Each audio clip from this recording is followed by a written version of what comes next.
होने वाली है, क्योंकि इस वीडियो में मैं आपको उत्तराखंड के कुमाऊं क्षेत्र के 5 बहुत बड़े हिल स्टेशन यानी नैनीताल, रानीखेत, कौसानी, मुनस्यारी और अल्मोड़ा के फुल टूर के बारे में इंफॉर्मेशन देने वाला हूँ। यानी आप कैसे बहुत कम बजट में इन सभी 5 हिल स्टेशंस को एक साथ घूमने जा सकते हैं। मैं इस वीडियो में अपना एक्सपीरियंस शेयर करूंगा और मैं आपको minimum budget with maximum comfort के आधार पर फुल टूर प्लान बताने जा रहा हूँ। बेहद कम बजट में आप 5 हिल स्टेशन को एक साथ 6 से 7 दिन में आसानी से घूम सकते हैं। आप देश के किसी भी कोने में क्यों ना मौजूद हो, अगर आप घूमने के शौकीन हैं तो ये वीडियो आपके बहुत काम आएगी। जानने के लिए इस वीडियो को पूरा जरूर देखें और ऐसी ही एंटरटेनिंग और इन्फॉर्मेटिव वीडियोस देखते रहना चाहते हैं तो चैनल को सब्सक्राइब करिए। आज उत्तराखंड का पूरा कुमाऊं क्षेत्र घूमते हैं।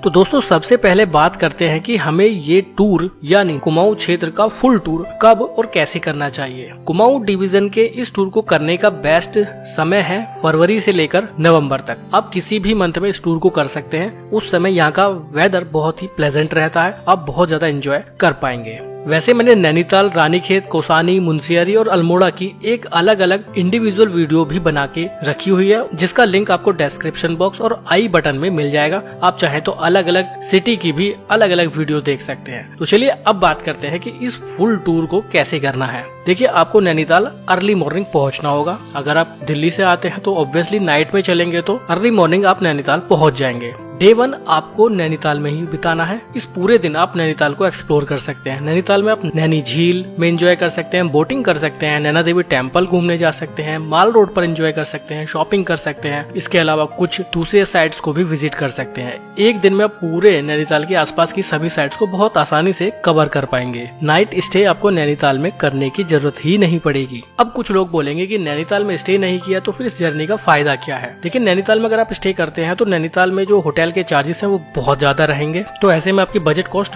बढ़ सकती है। लेकिन नैनीताल की नाइट लाइफ को एंजॉय कैसे करना है वो भी मैं इस वीडियो में बताने वाला हूँ। तो अभी इस वीडियो से जुड़े रहिए, अंत तक इस वीडियो को कम से कम एक बार जरूर देख लीजिए। शाम तक नैनीताल को एंजॉय करने के बाद आप नैनीताल से रानीखेत की ओर निकल पड़िए। नैनीताल से रानीखेत का बीच की दूरी करीब 58 किलोमीटर है, जिसमें 1.5 से 2 घंटे का मात्र आपको समय लगेगा और आप रानीखेत पहुंच जाएंगे। नैनीताल से रानीखेत जाते वक्त आपको कुछ अलग अलग साइट्स विजिट करने के लिए मिलेंगी, जैसे कैंची धाम, जो अपने आप में बहुत बड़ा एक टूरिस्ट पॉइंट है। बहुत ज्यादा टूरिस्ट कैंची धाम जाते हैं, तो आप उस साइट्स को विजिट करते हुए आप रानीखेत 2 घंटे में आसानी से पहुंच जाएंगे। नाइट स्टे आपको रानीखेत में ही करना होगा। रानीखेत में होटल 500, 600, 700 रुपए में बहुत ही आसानी से मिल जाते हैं। ये होता है आपका डे 1 का प्लान। नेक्स्ट डे यानी डे 2 में आप जब रानीखेत में मॉर्निंग में उठेंगे तो इस पूरे दिन आप रानीखेत को एंजॉय कीजिए। रानीखेत में बहुत सारी जगह है जहां आप घूमने जा सकते हैं। रानीखेत एक कंटेनमेंट जोन है, छावनी परिषद है, तो रानीखेत में आपको बहुत ही सुंदर नजारे देखने के लिए मिलेंगे। रानीखेत में आप रानी झील देखने जा सकते हैं, बोटिंग कर सकते हैं। वहाँ पर एडवेंचर से रिलेटेड भी बहुत सारी एक्टिविटी होती है।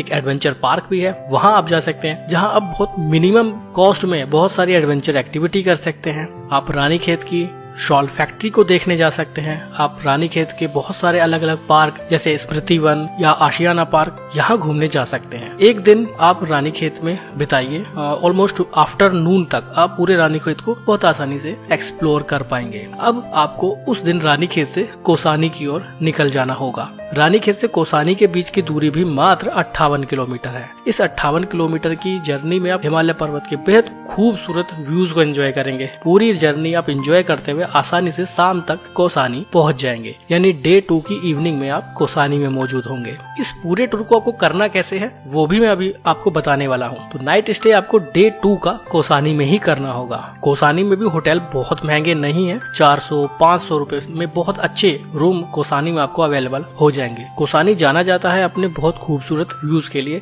यहाँ से आप नंदा देवी पीक, पंचाचूली पीक के बहुत खूबसूरत व्यूज देख सकते हैं। महात्मा गांधी जी ने तो कौसानी की तुलना स्विट्जरलैंड तक से की थी। तो कौसानी भी बहुत खूबसूरत जगह है। नाइट स्टे आप डे 2 का कौसानी में करेंगे। डे 3 में आप कौसानी को एक्सप्लोर करने जा सकते हैं। कौसानी में एक्सप्लोर करने के लिए बहुत सारी जगह है। आप वहाँ के गांधी आश्रम जा सकते हैं जो एक वॉकिंग डिस्टेंस पर है। वहाँ से आप रुद्रनाथ वाटरफॉल देखने जा सकते हैं। वहाँ शंकर भगवान का मंदिर है, उसे देखने जा सकते हैं। कौसानी में आप टी स्टेट को भी घूमने जा सकते हैं। कुछ लोकल आसपास की साइट्स को विजिट करने के बाद कौसानी से आप मुंशियारी की ओर निकल सकते हैं। आफ्टरनून में जब आप कौसानी से मुंशियारी की ओर निकलेंगे तो कौसानी से महज 5 किलोमीटर की दूरी पर कौसानी टी एस्टेट है, जहाँ पर आप चाय के बागान देखेंगे। यहाँ के चाय के बागान पूरे देश में बहुत ज्यादा पॉपुलर हैं। और कौसानी से मुंशियारी जाते वक्त 17 किलोमीटर की दूरी पर आप बैजनाथ पहुंचेंगे, जहां आप भोले बाबा के मंदिर देखेंगे।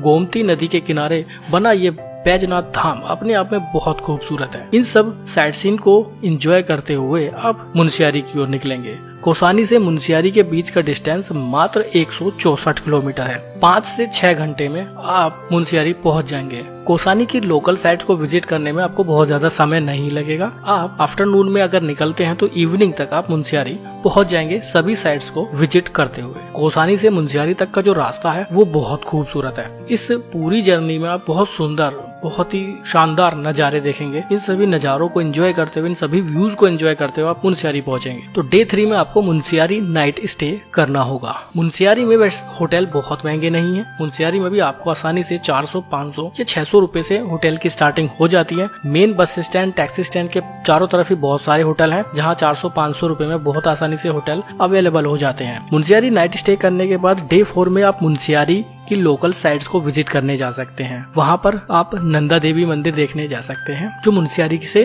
कुछ ही दूरी पर स्थित है। ये वो जगह है जहाँ से आप पंचाचूली पीक के भी बहुत नजदीक से व्यूज को एंजॉय कर सकते हैं। मंदिर में दर्शन करने जा सकते हैं। ये जर्नी अपने आप में बहुत खूबसूरत है। आप वहाँ के म्यूजियम को देखने करने जा सकते हैं, जो 6 किलोमीटर की एक पैदल ट्रैकिंग है। यहाँ से आप पंचाचूली पीक पर को बहुत नजदीक से देख पाएंगे। टॉप पर जाने के बाद आप यहाँ बहुत ज्यादा स्नो भी देखेंगे, स्नो को एंजॉय कर सकते हैं। तो इस तरह से डे 4 आपके लिए मुंशियारी एंजॉय करने के लिए काफी है। आप चाहें तो नाइट स्टे दोबारा मुंशियारी कर सकते हैं, क्योंकि इवनिंग में ही आप सारी साइट सीन को कवर कर पाएंगे और नाइट में मुंशियारी से रिटर्न होना या आगे निकलना एक सेफ ऑप्शन नहीं है। तो नाइट स्टे आप डे 4 में भी मुंशियारी में ही कर सकते हैं। मुंशियारी की खूबसूरती वाकई में काबिले तारीफ है। मुंशियारी में 2 रात रुकना एक बहुत अच्छा ऑप्शन है। जो नजारे आप मुंशियारी में देखेंगे, जो व्यूज आप मुंशियारी में देखेंगे, वो शायद आपको कहीं और देखने के लिए नहीं मिलेंगे। डे 4 में भी आपको नाइट स्टे मुंशियारी में अगर आप कर लेते हैं तो ज्यादा अच्छा ऑप्शन रहेगा। डे 5 में आप जब आप उठेंगे तो आप मुंशियारी की कुछ दूसरी साइट्स जो अगर आपसे छूट चुकी हैं वो कर सकते हैं। आप वहाँ ट्रैकिंग कर सकते हैं।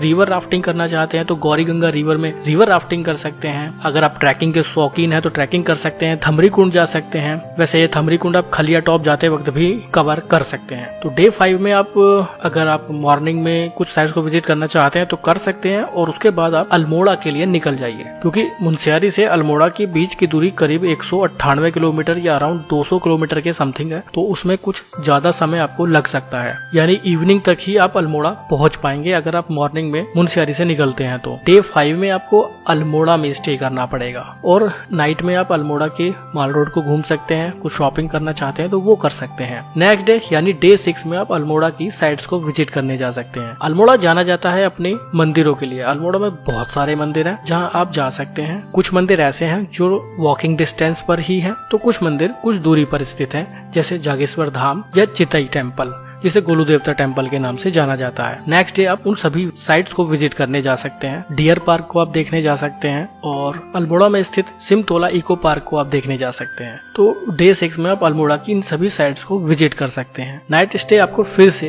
अल्मोड़ा में ही करना होगा। डे 7 में आप अल्मोड़ा से बिनसर जा सकते हैं, जो अल्मोड़ा से 24 से 25 किलोमीटर की दूरी पर स्थित है। बिनसर जाते वक्त ही आप रास्ते में 2 साइट सीन को विजिट कर सकते हैं। एक है सिमतोला इको पार्क, दूसरा है कसार देवी मंदिर। दोनों जगह विजिट करने के बाद आप आगे बिनसार के लिए निकल जाइए। यह एक वाइल्ड लाइफ सेंचुरी है। यहाँ आप एंजॉय करने जा सकते हैं, वाइल्ड लाइफ को देखने जा सकते हैं। यहाँ से आप जीरो पॉइंट के लिए ट्रैकिंग भी कर सकते हैं। ट्रैकिंग के शौकीन लोगों के लिए बिनसार एक बहुत अच्छी जगह है। इन सभी अलग अलग हिल स्टेशन के लिए मैंने पर्टिकुलर वीडियो बना के रखी हुई है। किस हिल स्टेशन में आपको क्या क्या एक्सप्लोर करना है वो आप उन वीडियोस में देख सकते हैं। लिंक डिस्क्रिप्शन बॉक्स में आपको मिल जाएगा और आई बटन में भी मिल जाएगा। तो इस तरह से आप डे 7 में अल्मोड़ा की बिनसर को एंजॉय करने के बाद वापस इवनिंग में अपने घर के लिए रवाना हो सकते हैं। तो इस तरह से आप 7 दिन में इस पूरे टूर को एंजॉय कर पाएंगे। अब बात ये आती है कि इस टूर को करना कैसे है, ट्रांसपोर्टेशन कैसे करना है, बसेस यूज करनी है, लोकल ट्रांसपोर्ट यूज करना है,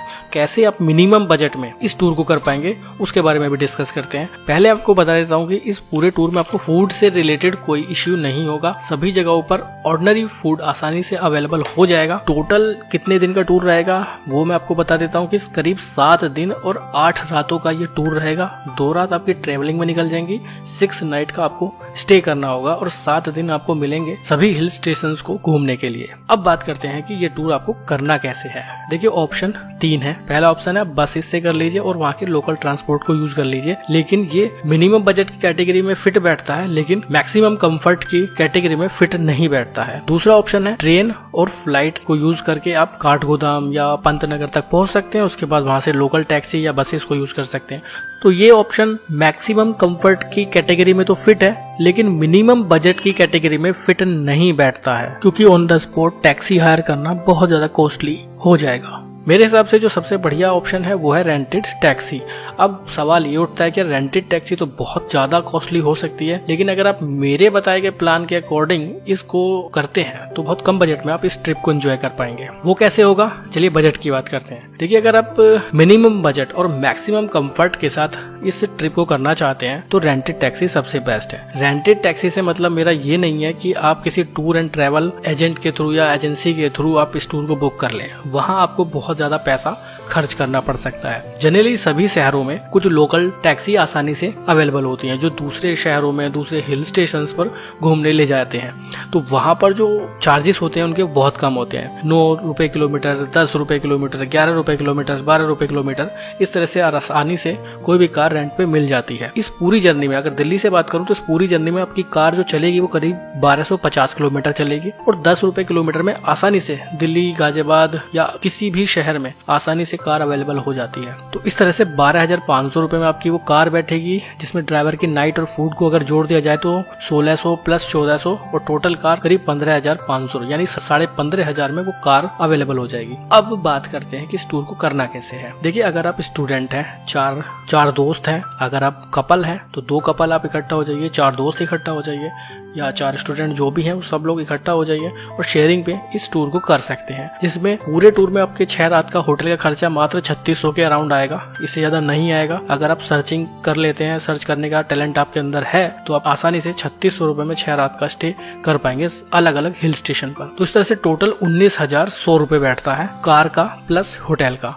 अब आप इसको डिवाइड कर दीजिए 4 लोगों से। अगर आप 4 दोस्त हैं तो आप इसको एंजॉय कर सकते हैं मात्र 4,775 रुपए में। फूड का एक्स्ट्रा लगा देते हैं, एक बंदे का 6 या 7 दिन का फूड का कॉस्ट बैठेगा करीब ऑर्डिनरी फूड का 2500 रुपए का। अगर आप कॉकटेल मॉकटेल में अबदारी करते हैं तो वो खर्चा आपका अलग रहेगा। तो 2500 रुपए इसको ऐड कर देते हैं तो ग्रैंड टोटल आपका 7,275 रुपए हो जाता है 5 बड़े बड़े हिल स्टेशन को घूमने का, यानी जिसमें आपकी घर से पूरे हिल स्टेशन को घूमते हुए वापस घर पे आएंगे मात्र 7,275 रुपए में, जिसमें आपको ट्रांसपोर्ट, खाना और रहना सब चीज इंक्लूड रहेगा। अब इसको कर देते हैं 5 से डिवाइड, यानी एक हिल स्टेशन का मात्र आपका 1455 रुपए बैठेगा। 1455 रुपए में आप एक हिल स्टेशन को कवर कर पा रहे हैं और 7,275 रुपए में आप इन 5 हिल स्टेशन को बहुत easily minimum budget with maximum comfort के आधार पर एंजॉय कर पाएंगे। इन सभी हिल स्टेशन की अलग अलग वीडियो आप जरूर देखिएगा। डिस्क्रिप्शन बॉक्स में लिंक सभी वीडियो के मिलेंगे, उन वीडियोस को जरूर देखिएगा। वीडियो कैसी लगी कमेंट बॉक्स में बताइएगा। ज्यादा से ज्यादा वीडियो को लाइक शेयर कीजिए।